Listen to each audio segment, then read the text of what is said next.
Oke, baik kita mulai ya. Ini cuma 13 orang, maksudnya pada kemana ya? Baik, saya mulai ya. Sebentar saya share screen.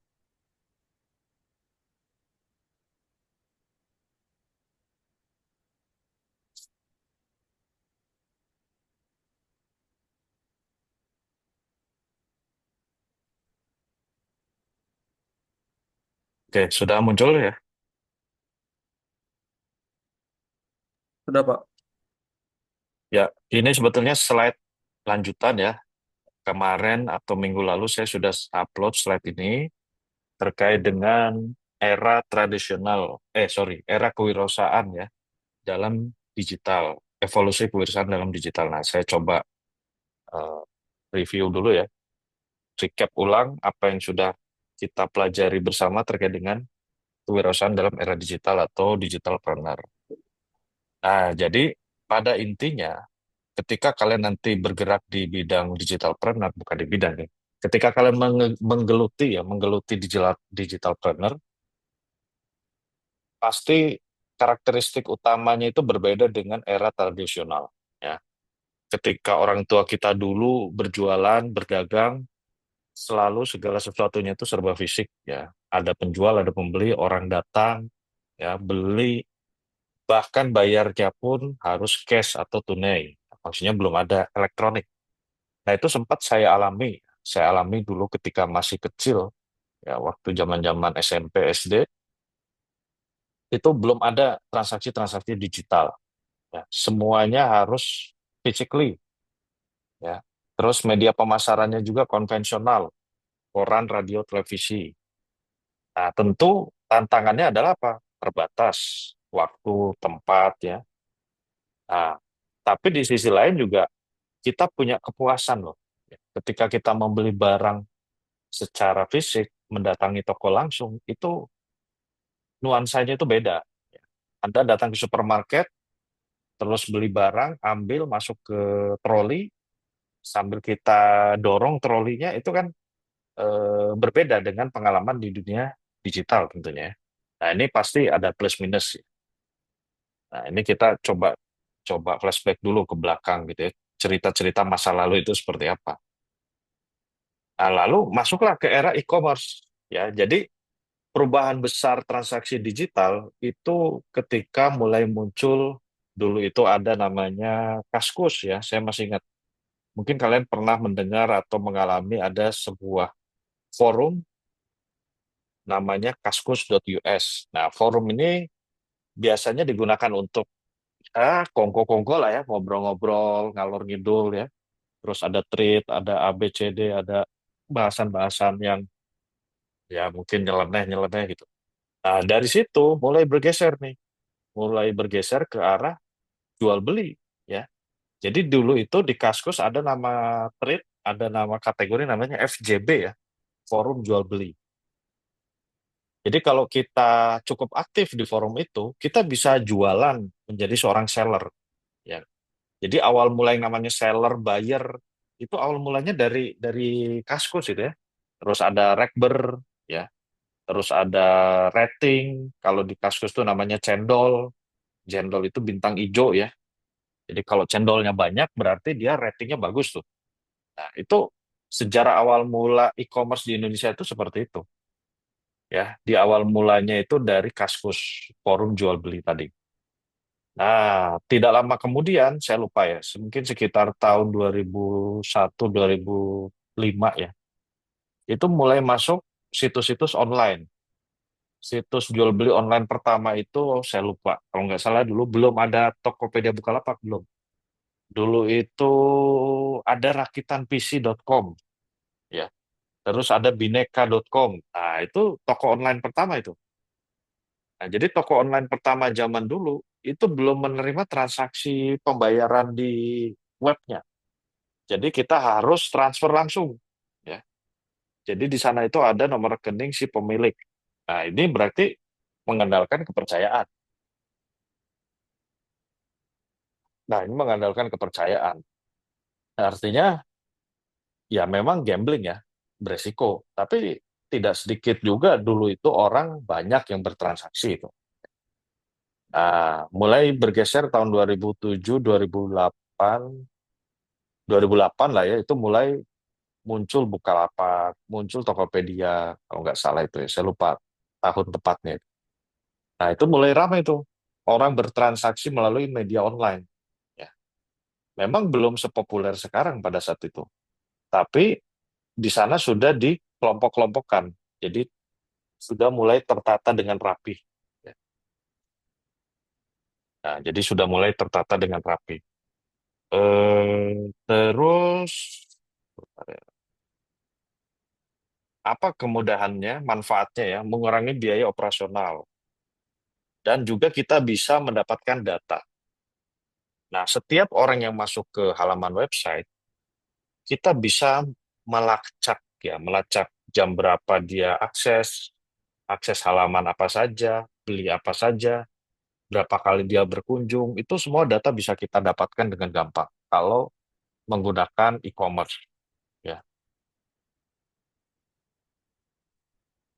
Nah, era digital itu berfokus pada aplikasi dan ekosistem digital seperti marketplace, ride sharing, fintech. Nah, ini istilah-istilah yang sering kalian dengar pasti. Fintech yang beberapa tahun ke belakang jadi sorotan itu sebetulnya lembaga keuangan seperti pinjol ya. Nah, jadi ada istilah pinjol ini sebetulnya bukan bukan ke arah negatif sebetulnya. Konotasinya itu selalu pasti negatif.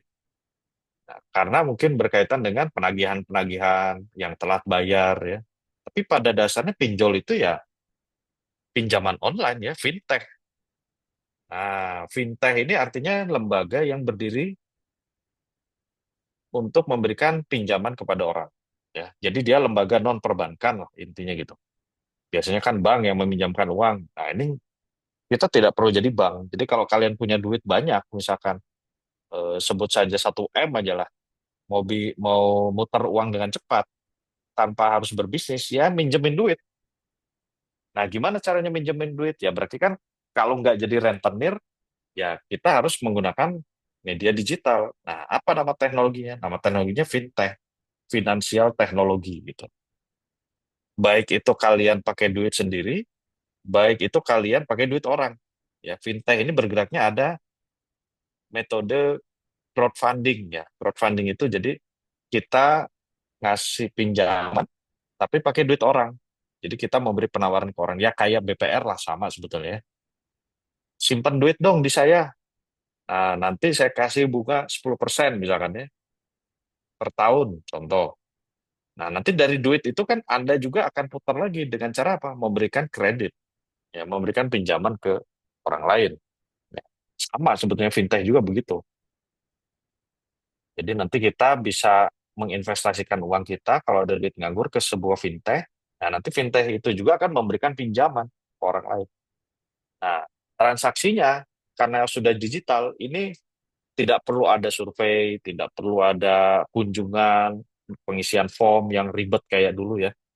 Nah, ini cukup pakai media-media sosial, ya cukup connect ke Bank Indonesia, BI ya, BI checking, terus connect ke beberapa lembaga-lembaga lain lah untuk memvalidasi layak nggak nih kalau saya ngasih pinjaman gitu ya. Nah, itu sekilas tentang fintech. Nah, sekarang ini ditambah lagi kecanggihan AI, ya, cloud computing dan big data. Nah, ini istilah-istilah yang mungkin kalian terdengar asing ya.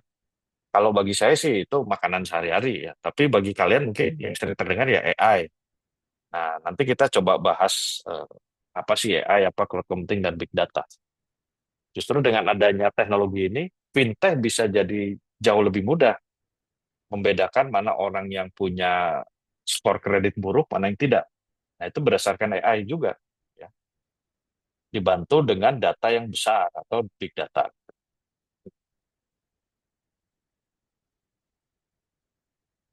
Nah, ini contohnya adalah Gojek, Grab, Shopee, Ruang Guru ya.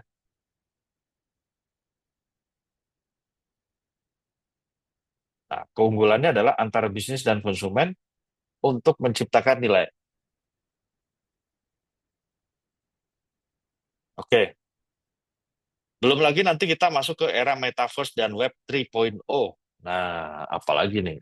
Web 3.0. Jadi era website itu, saya kasih tahu ya, era website 1.0 atau 1.0 itu adalah era website zaman saya dulu pertama, seperti situs-situs berita. Ya. Kita hanya bisa membaca. Nah, itu era web 3.0. Kita hanya bisa membaca. Ya. Era 2.0, kita bisa membaca dan menulis. Jadi maksudnya web itu tidak hanya sekedar kita baca secara pasif, tapi kita bisa mengomentari gitu. Ya, kita bisa kirim komentar, kita bisa posting, kita bisa kirim artikel. Nah, itu era web 2.0. Jadi kalian juga harus tahu perbedaan. Nah, sekarang mulai masuk ya, saya sebut mulai masuk. Mulai masuk ke era 3.0. Nah, bedanya apa lagi? Bedanya adalah dengan adanya teknologi blockchain. Ya, jadi blockchain ini kalau kalian sering dengar ya, itu seperti kripto, ya seperti Bitcoin, itu menggunakan blockchain. Artinya, Web 3.0 ini kita tidak apa namanya, tidak terpaku pada satu perusahaan penyedia. Ya, mungkin ginilah ceritanya. Detik.com, contoh ya, saya sering baca berita di detik.com. Nah, saya tahu bahwa detik.com itu pemiliknya si A atau Kompas Group misalnya, Gramedia Group. Letak servernya mungkin di Jakarta, letak datanya disimpan. Nah, tapi nanti dengan Web 3.0 kita tidak tahu itu punyanya siapa. Ya. Jadi anonimus. Kita tidak tahu disimpannya di mana. Ya. Nah, itulah Web 3.0. Jadi data itu tersebar ke seluruh dunia. Jadi data itu nanti disimpan di seluruh dunia. Tapi kalau Web 2.0 sama 1.0 itu tersimpan di satu server, Pak. Ya, sebut saja gitu. Di satu tempat. Nah, beda lagi dengan 3.0. Ya. Nah, nanti pasti peran sertanya kita pembayaran pakai kripto, terus digital asetnya pakai NFT, ya, dan lain sebagainya.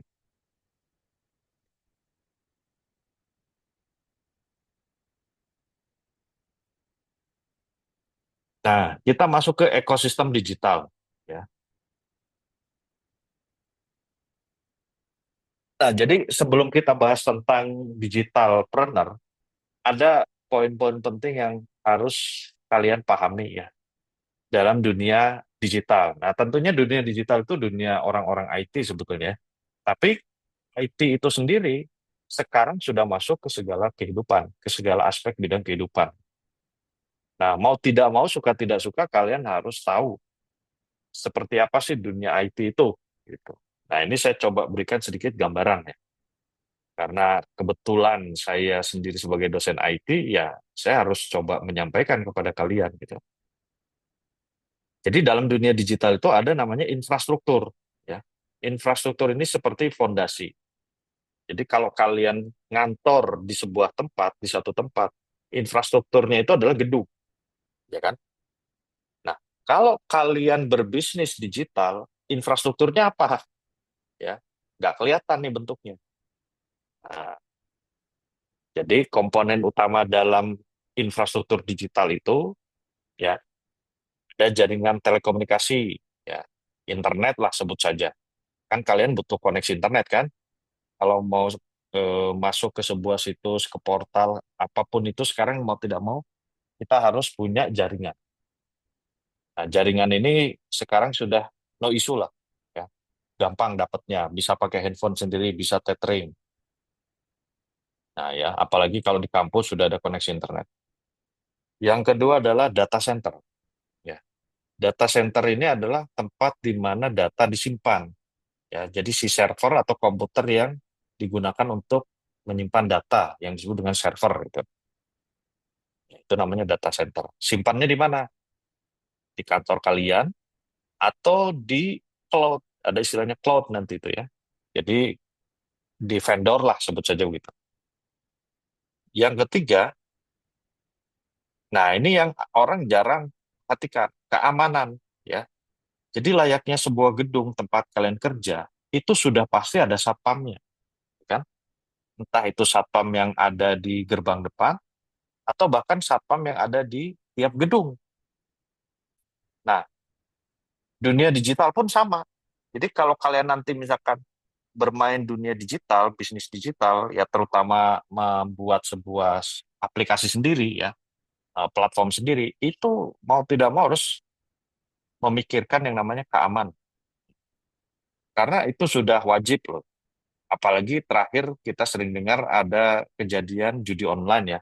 Eh, Beberapa website yang dibobol di CCP skrip judi online. Nah, terus perangkat keras, perangkat lunak, komputer, smartphone, dan sistem operasi. Ya, oke. Terus ada namanya platform. Kalau tadi kan infrastruktur ya, jadi bangunannya lah, bangunan virtual.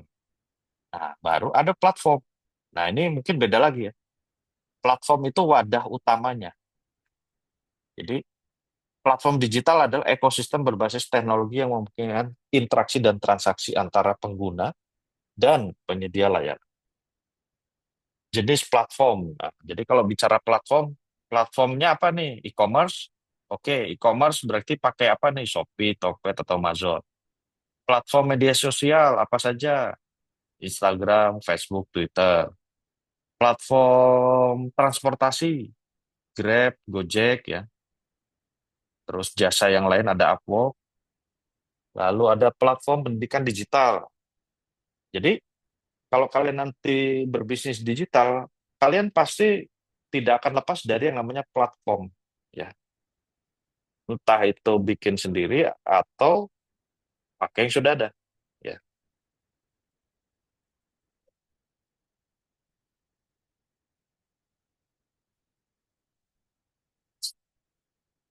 Nah, setelah platform, kita masuk ke pembayaran digital.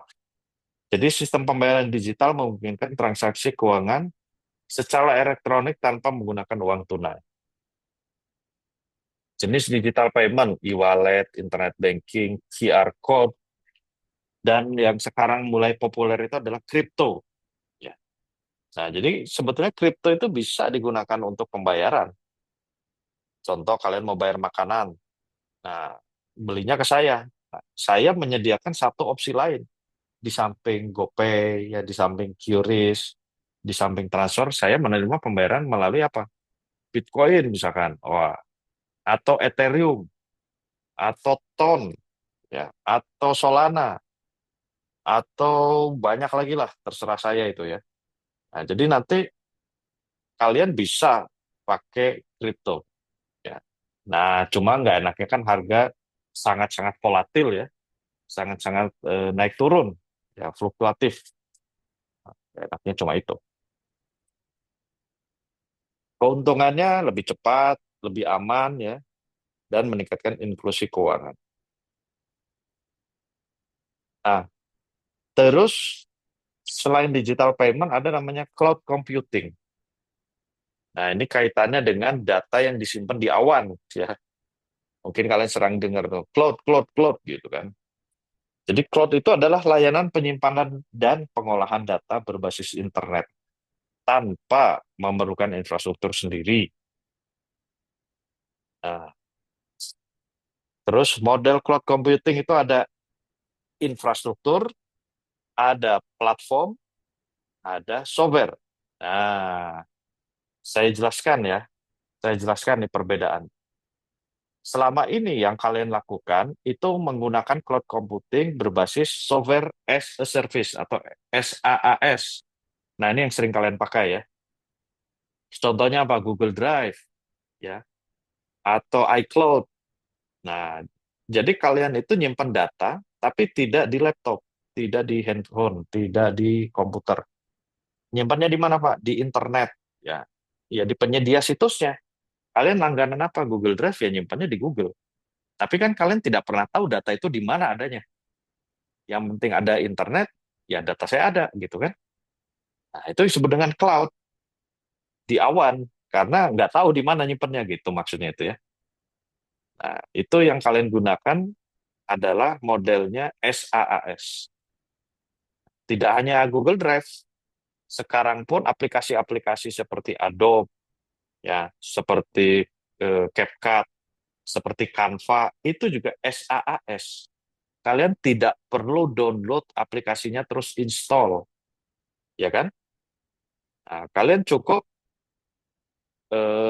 daftar, bayar, pakai menggunakan Chrome, ya. Cuma seperti itu. Nah, itu software as a service. Ada lagi platform as a service dan infrastruktur as a service. Nah, ini saya nggak akan terlalu perjelas lah ya. Ini terlalu teknis ini biasanya orang IT paham kalau ini. Nah, yang saya garis bawahi kalian sering pakai ini nanti ya, software as a service. Skalabilitasnya tinggi, efisiensi biaya, ya dan keamanan data lebih baik. Nah, yang terakhir adalah IoT, Internet of Things. Ini mungkin ada yang pernah dengar, belum pernah dengar, atau sering dengar, ya. Jadi IoT ini adalah konsep di mana perangkat fisik dapat terhubung ke internet dan saling bertukar data. Nah, ini ya, kuncinya di situ. Contoh apa? Smart home, lampu, CCTV, ya. Nah, kelihatannya kalian mungkin sudah punya nih IoT. IoT apa Pak? IoT smart home. Ya contohnya CCTV. CCTV sekarang kan bisa kita akses dari mana aja. Ya, dari rumah, dari kantor pakai handphone gitu kan. Kita bisa lihat ruangan kita. Nah, itu sebenarnya implementasi dari CCTV. Ya. AC juga bisa kita kendalikan. Kalau ada internet di rumah, AC bisa kita matikan dari sini misalkan. Mesin cuci, kulkas ya, dan segala macam lah. Bahkan lampu juga bisa kita nyala matikan. Ya. Terus kalau di pertanian ada sensor tanah, irigasi otomatis, ya. Smart city, lampu jalan otomatis, dan industri 4.0, otomasi pabrik dengan sensor IoT. Nah, meningkatkan efisiensi dan produktivitas, mengurangi biaya operasional, dan datanya itu real time. Ya, datanya itu real time. Oke, cukup nih slide-nya, ya. Silakan, ada yang mau tanya, Kak?